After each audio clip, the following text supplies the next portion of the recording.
अंगाखांद्यावर जखमांचे बळ घेऊन सरकारी दवाखान्यात उपचार घेणारा हा इसम कोण आहे हे नंतर पाहू, त्याआधी जरा ही दृश्य बघा।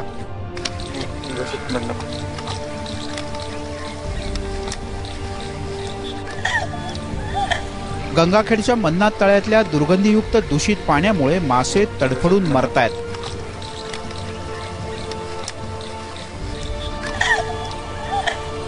46 हेक्टरवर पसरलेलं हे तळं महाराष्ट्र सरकारनं भोई समाजाच्या या मच्छीमारांना मासेमारीसाठी दिलंय। या तळ्याच्या शेजारी वीज कंपनीची कंत्राटं घेऊन गब्बर झालेल्या रत्नाकर गुट्टे यांनी मराठवाड्यातला सगळ्यात मोठा खासगी साखर कारखाना उभारलाय। या कारखान्यातून मळीयुक्त पाणी तलावात येऊन मिसळतं। पाणी दूषित झालं की माशांचा दम घुटतो आणि मासे तडफडून मरतात। इकडे पाणी येऊन मासे सगळे आता यंदाचं बेणं सोडलेलं आहे, ते सुद्धा पालतं पडून मी बगळे खाऊन घेतात। आता सोडले 2-3 महिने झालं, ते सुद्धा पाण्यानं मारायला लागले, ते गुदी आल्यात पाण्यानं ते खाजवायला लागले। मत्स्यबीज पाण्यामध्ये सोडून माशांचं उत्पादन घेण्याशिवाय या लोकांच्याकडे जगण्याचा आधार नाही। गेल्या 3 वर्षांपासून गुट्टेंच्या साखर कारखान्यामुळे मच्छीमारांचा हा एकमेव आधार सुद्धा तुटून गेलाय, पण गुट्टेंना त्याची काहीच फिकीर नाही। गुट्टेंना मळीचं पाणी सोडण्यासाठी इतर ठिकाणून विरोध होतो, त्यामुळे काहीही करून गुट्टेंना हा तलाव हवाच आहे। पण सरकारनं तर 2017 पर्यंत तलाव या मच्छीमारांना करारानं दिलाय, म्हणून या ना त्या प्रकारे मच्छीमारांना तळ्यावरून हुसकावून लावण्याचे सातत्यानं प्रयत्न सुरू होते। उलट आमच्या शेकारायलेत ना, ते महाग तळ्यावर तिकडून आणलं बोलून आम्हाला लक्ष्मण म्हणते ना, चला भेटून घ्या म्हणून नेला ऑफिसमध्ये त्या पावडरच्या नोटा आणल्या आणि खंडणीचे गुन्हे दाखल टाकले। आम्ही 4 दिवस लाकअपमध्ये होतो। गेल्या 3 वर्षांपासून हे मच्छीमार जीव मुठीत धरून जगतायत। याचा आरोप आहे की गंगाखेड पोलिसांनी गुट्टेच्या दबावामुळे मच्छीमारांवर खंडणीचे खोटे गुन्हे दाखल करून 4 दिवस कोठडीत डांबलं होतं। काही गुंड कधीही येऊन दमदाटी करतात। गुट्टेंच्या अन्यायाचे पाढे मच्छीमारांनी विरोधी पक्ष नेते, आमदार, खासदार एवढंच नाही तर राष्ट्रवादीच्या नेत्या सुप्रिया सुळे, लोकायुक्तांपासून थेट राष्ट्रपती भवनापर्यंत मांडले।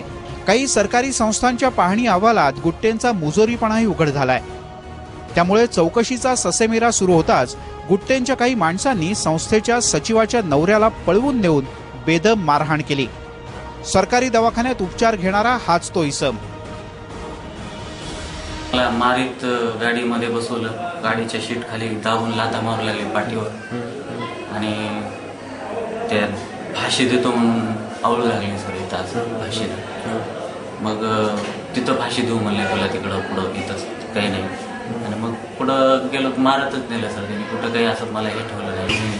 रत्नाकर गुट्टेच्या आणि लक्ष्मण मुंडेच्या नादाला लागून कारखान्याविषयी काही जर केलं त्याच्यानंतर तुला ठार करून टाकतो। रत्नाकर गुट्टे आणि लक्ष्मण मुंडेचे गुंड नेहमी मारहाण करतात आणि ते याच्या रत्नाकर गुट्टेच्या गुंडांनी त्यांनी उचलून नेलं म्हणून त्यांना, आणि ते नेहमीच त्रास देतात सर। आमच्या ते सोसायटीचं ते 3-4 वर्षापासून प्रकरण चालू आहे सर। त्यांचं दूषित पाणी येत आहे ना, त्या दूषित पाण्याने ते मासे मरतात। आम्ही नेहमीच अर्ज करतो सर कलेक्टरला, याला जायकवाडीला, मत्स्य अधिकाऱ्याला, तर ते का तुम्ही अर्ज करतात म्हणून ते कुणाला न कुणाला मारण्यावरच येतं। गुट्टेच्या अत्याचाराचे परिणाम भयंकर आहेत। कायकिंग स्पर्धेमध्ये पहिलं बक्षीस जिंकणाऱ्या या मुलांना आणि भोई समाजामध्ये पहिल्यांदाच 12वी पर्यंत गेलेल्या या मुलीला दहशतीमुळे आता शाळेतही जाता येत नाही। शाळा जाताना आम्हाला म्हणते तुमच्या हात पाय तोड, बारकाला पोरायला लावून देतात, मारतात आम्हाला। शाळा जाताना पुन्हा अर्ध्या रस्त्याने ते ढोरकी पोरायला सांगतात, मारते ढोरकी पोरे। पुन्हा दप्तर घेतात, फाडतात, इकडे तिकडे फेकून देतात। पुन्हा आम्ही त्याला काय म्हणलं की डायरेक्ट काय म्हणतात, आम्हाला शिया देतात, मारतात। ते म्हणले गबस बसा, एकदा दोनदा फाऊत, तर फाईतलं तरी धमक्या देऊ लागले आम्हाला। आमचं कोणी ऐकत नव्हते। शाळेत जाताना रोज धमक्या देतात। 400 कोटींचा साखर कारखाना गुट्टेंनी 3 वर्षांपूर्वी एक मोठा डोंगर पोखरून उभारला। त्यासाठी पर्यावरण खात्यानं परवानगी कशी दिली, एवढे पैसे कुठून आले, हे प्रश्न जसे सुटत नाहीत तसंच मळीच्या पाण्याचं पुढे काय होतं हे राज्याचं प्रदूषण नियंत्रण मंडळ बघत नाही का, याचं सुद्धा गौडबंगालच आहे। गेल्या 3 वर्षापासून रत्नाकर गुट्टे यांच्या कारखान्यातून येणारे हे पाणी इतकं खराब आहे की जर वाऱ्याची दिशा तुमच्या बाजूने असेल तर या पाण्याच्या दुर्गंधीमध्ये तुम्ही उभाच राहू शकत नाही। या पाण्यामध्ये असलेली जी पानं फुलं दिसत आहेत त्या पाना फुलावरती राखेचा एक मोठा थर जमा झालेला आहे आणि असं असून सुद्धा रत्नाकर गुट्टे यांच्यावरती या मच्छीमाराच्या तक्रारीवरून का कारवाई होत नाही? कारण रत्नाकर गुट्टे हे महाराष्ट्रातलं एक मोठं कंत्राटदारापैकी एक नाव आहे. गुट्टेंना मच्छीमारांचे आरोप मान्य नाहीत. हा कारखाना उभारल्यापासून कोणी ना कोणी आपल्याकडे पैशांसाठी येतं, ब्लॅकमेल करतात असा गुट्टेंचा दावा आहे. सरासरी आम्हाला ब्लॅकमेल करतात हे लोक आणि एवढं ब्लॅकमेल करतात हे की आता काल परवाची गोष्ट आहे, 2-3 महिन्यापूर्वीची गोष्ट आहे. त्यांनी 7-8 लाख रुपये मागितले. त्यांच्यावर गुन्हा पण दाखल झालेला आहे, खंडणीचा गुन्हा पण दाखल झालेला आहे आणि अक्षरशः पोलिसने त्यांच्यावर म्हणजे पैसे घेत असताना रेड हँड पकडलेला आहे त्यांना. जेवढं पाणी सोडतो त्या पाण्याच्या फ्लोमध्ये, खुलं आव्हान आहे माझं, त्या पाण्याच्या फ्लोमध्ये येऊन त्यांनी मासे सोडावेत. ते जर मासे मेले तर स्वतःहून मी माझा कारखाना बंद करेन. गुट्टेंच्या आरोपाप्रमाणे एक वेळेला या मच्छीमारांचा स्वार्थ आहे असं मानलं तरी कारखान्याच्या पाण्यामुळे शेजारच्या गावचे पाणवठे कसे दूषित झालेत ते बघा. दूषित पाणी प्यालेल्या जनावरांना गर्भधारणच होत नाही असं तळ्या शेजारचे शेतकरीच सांगतात. बाळा, ही विहीर जी आहे जी आता शेजारी दिसते, ही विहिरीची काय अवस्था होती पूर्वी? विहीर समजा पाणी चांगलं प्यायचं होतं आणि या मळीमुळे इकडे पाणी जुरून आलं आणि पाणी खराब झालं साहेब पूर्ण. हो, तू नेत होता? ही सोडून देते आता हिर, ती हिर चालू आहे आता पाणी प्यायला.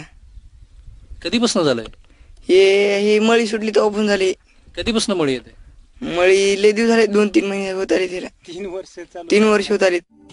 रत्नाकर गुट्टेंचा राजकीय आणि आर्थिक दबदबा मोठा असल्यानं पोलीस, जिल्हा प्रशासन या मळीयुक्त पाण्यावर कारवाई करण्याचं धाडस दाखवत नाही.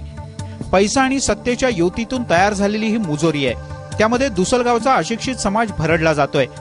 हे एकमेव प्रकरण नाही, महाराष्ट्रात अशाच नवश्रीमंतांची मुजोरी सुरू आहे. विशाल मानेसह राहुल कुलकर्णी, गंगाखेड, परभणी.